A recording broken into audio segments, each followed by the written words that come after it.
جیسے ہی بالغ ہوئے ہم کسی شخص کی تقلید کر رہے تھے. مثال کے طور پر حالیہ وقت میں آیت اللہ سستانی اللہ مقامہ حیات ہیں، خدا ان کو سلامت رکھے، ہم ان کی تقلید میں ہیں، ہم ان کی تقلید کرتے ہیں. جب وہ اس دنیا سے گزر جائیں گے تو ہمیں اختیار ہے کہ ہم ان کی تقلید پہ باقی رہیں یا کسی اور کی طرف رجوع کر لیں.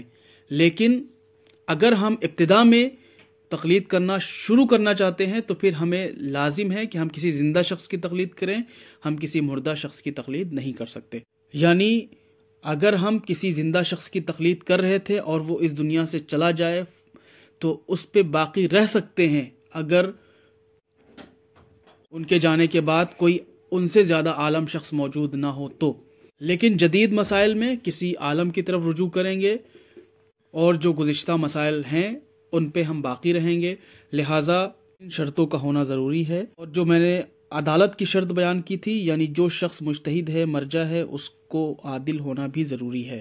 اگر وہ شخص عادل ہے تبھی تقلید کی جا سکتی ہے. عادل کا مطلب یہ ہوتا ہے کہ وہ شخص جو تمام واجب کاموں کو بجا لائے اور تمام حرام کاموں کو ترک کرے. اور اس کی نشانی یہ ہے، یعنی عادل شخص جو ہوتا ہے اس کی نشانیوں میں سے نشانی یہ ہے کہ وہ بظاہر ایک اچھا شخص ہو اور اس کے اہل محلہ یا ہمسایوں میں سے یا ہم نشینوں میں سے اس کے بارے میں دریافت کیا جائے.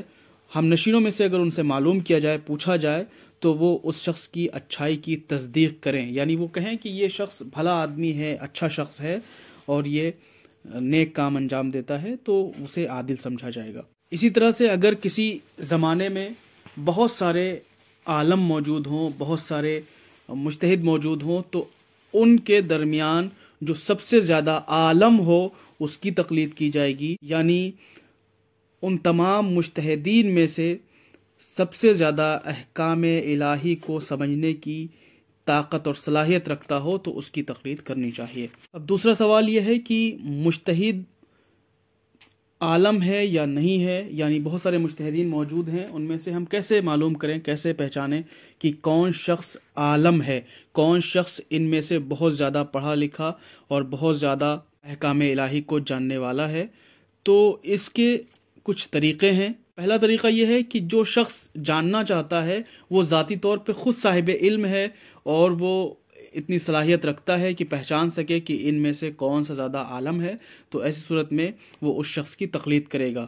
دوسری شرط یہ ہے، دوسرا طریقہ یہ ہے کہ وہ اشخاص جو عالم ہوں اور عادل ہوں اور وہ اتنی صلاحیت رکھتے ہوں، ملکہ رکھتے ہوں کہ وہ پہچان سکیں، تمیز پیدا کر سکیں کہ کون عالم ہے اور کون عالم نہیں ہے، تو ان کے کہنے پر عمل کیا جائے گا. تیسرا طریقہ یہ ہے کہ کچھ اہل علم جنہیں اہل خبرہ کہا جاتا ہے، جو مجتہد اور عالم کو پہچاننے کی صلاحیت رکھتے ہوں، تو ایسے شخص کے بتانے پر اگر اطمینان حاصل ہو جائے تو ایسی صورت میں ان کے کہنے پر عمل کریں گے اور اسے عالم مانتے ہوئے اس کی تقلید کریں گے.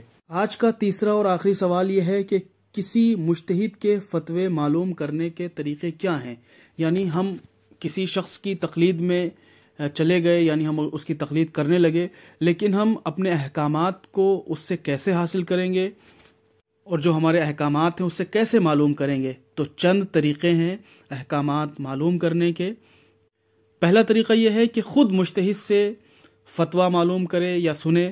مثال کے طور پر ایک شخص ہے جو نجف میں رہتا ہے اور اکثر اس مجتہد کے پاس آنا جانا لگا رہتا ہے، تو کوئی بھی مسئلہ درپیش ہوا وہ جا کر کے وہاں پہ معلوم کر لیتا ہے، پوچھ لیتا ہے، پتہ کر لیتا ہے. دوسرا طریقہ یہ ہے کہ ایسے دو عادل اشخاص سے سننا جو مجتہد کا فتویٰ بیان کریں. مثال کے طور پر وہ طلباء جو نجف اشرف میں پڑھ رہے ہیں، ایسے اشخاص کہ جو مطلب جو ہے اس چیز کے بارے میں علم رکھتے ہیں، اگر ان سے معلوم کیا جائے، ان سے مسئلہ پتہ چلے تو اس پہ عمل کریں.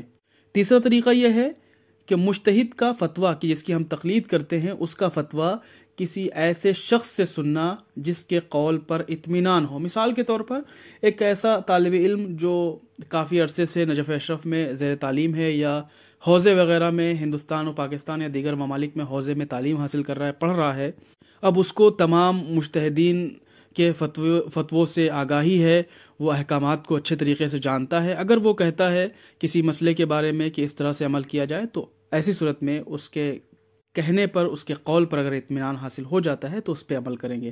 چوتھا طریقہ یہ ہے کہ مجتہد کی کتاب مثلاً توضیح المسائل وغیرہ سے احکامات کو معلوم کرنا، لیکن ایسی صورت میں کہ جب اس کتاب کے بارے میں یہ علم ہو جائے قطعی طور سے، یقینی طور سے کہ ہاں یہ کتاب اسی مجتہد کی ہے کہ جس کی ہم تقلید کرتے ہیں.